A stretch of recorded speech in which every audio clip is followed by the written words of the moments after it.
वक्रतुंड महाकाय सूर्यकोटि समप्रभ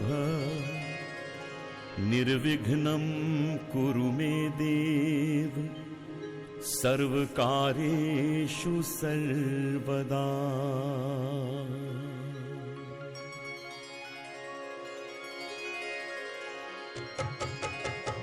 वक्रतुंड महाकाय सूर्यकोटि समप्रभ। नमस्कार मित्रांनो, जय जिजाऊ जय शिवराय। सातारा जिल्ह्यातील मान तालुक्यात असलेल्या शिखर शिंगणापूर या ठिकाणास दक्षिण काशी किंवा दक्षिण कैलास पर्वत म्हणूनही ओळखले जाते। या ठिकाणी शंभू महादेवांचे भव्य दिव्य असे जागृत देवस्थान आहे। हे देवस्थान छत्रपती शिवाजी महाराजांचे कुलदैवत म्हणूनही ओळखले जाते। या शिखर शिंगणापूरला शंभू महादेवांची खूप मोठी अशी यात्रा भरते। गुढीपाडव्यापासून म्हणजे चैत्र शुद्ध प्रतिपदेपासून सुरू होणाऱ्या या यात्रेसाठी कुंभेफळ गावची कावड ही शिखर शिंगणापूरला प्रवरेचं पाणी सोबत घेऊन येथील महादेवास अभिषेक केला जातो। संपूर्ण महाराष्ट्रातून बऱ्याचशा कावडी पाणी घेऊन शिखर शिंगणापूर या देवस्थानाकडे रवाना होतात। शेकडो वर्षाची परंपरा असलेले कुंभेफळ गावची मानाची कावड ही शिखर शिंगणापूरच्या दिशेने जाताना गावातील प्रत्येक ग्रामदेवतेची भेट घेऊन पुढे प्रवरा नदी ओलांडून मार्गस्थ होते।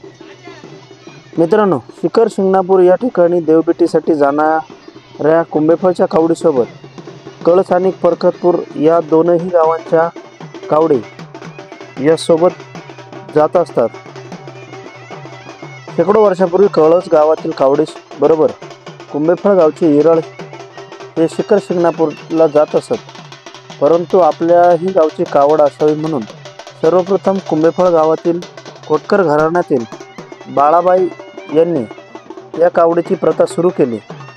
याला पूर्वी गावातील मंडळींनी मोलाची साथ दिली आणि आजही ही परंपरा मोठ्या थाटामाटात सुरू आहे। जशी नववधू सासरी नंदायला जाते तेव्हा तिची बोलवण तिच्या माहेरची लोक करतात, त्याचप्रमाणे कुंभेफळ मधील सर्व गावकरी कावडीसोबत प्रवरा नदीपर्यंत कावडीची बोलवण करण्यास येतात। सर्वप्रथम कुंभेफळ गावातील कावडीबरोबर असलेले इराळ हे कळस गावच्या कावडीला मानाचे इराळ म्हणून मानले जायचे।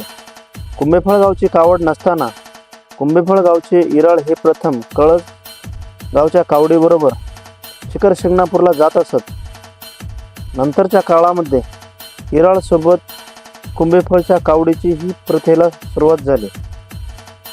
आजच्या तीनही गावच्या कळस कुंभेफळ परखतपूर या कावडींना कुंभेफळ गावचे इराळ हे मानाने मुक्कामाच्या ठिकाणी प्रज्वलित केले जाते।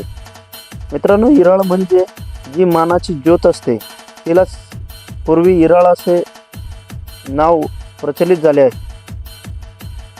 कुंभेफळ ते शिखर शिंगणापूर साधारणतः एक बाजूचे 300 किलोमीटरचे अंतर हे भाविक कावड खांद्यावरती घेऊन पायी चालत ठिकठिकाणी मुक्काम करत 6 दिवसात पूर्ण करतात। कावड ही शिखर शिंगणापूरला पोहोचल्यानंतर त्या ठिकाणी मानाची तेल्याभुत्याची कावड आल्यानंतर कुंभेफळची कावड ही पुन्हा परतीच्या प्रवासाला गावाकडे येण्यास निघते व 6 दिवसांनी कावड पुन्हा पायी परत कुंभेफळ या गावात येते। गावात कावड आल्याच्या नंतर वाजत गाजत महादेवाच्या मंदिरात आणली जाते व त्याच ठिकाणी संध्याकाळी कावडीची अंबिल यात्रा भरते। तीनही गावांच्या कावडी या वाशेरे गावामध्ये एकत्र येतात आणि तेथपासूनचा पुढचा प्रवास सोबत शिखर शिंगणापूरपर्यंत करतात। एकत्र आलेल्या तीनही कावडी पाहण्याचा आनंद खूप काही असा वेगळा असतो।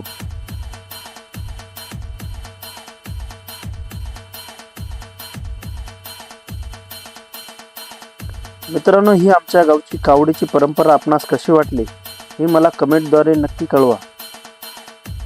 धन्यवाद।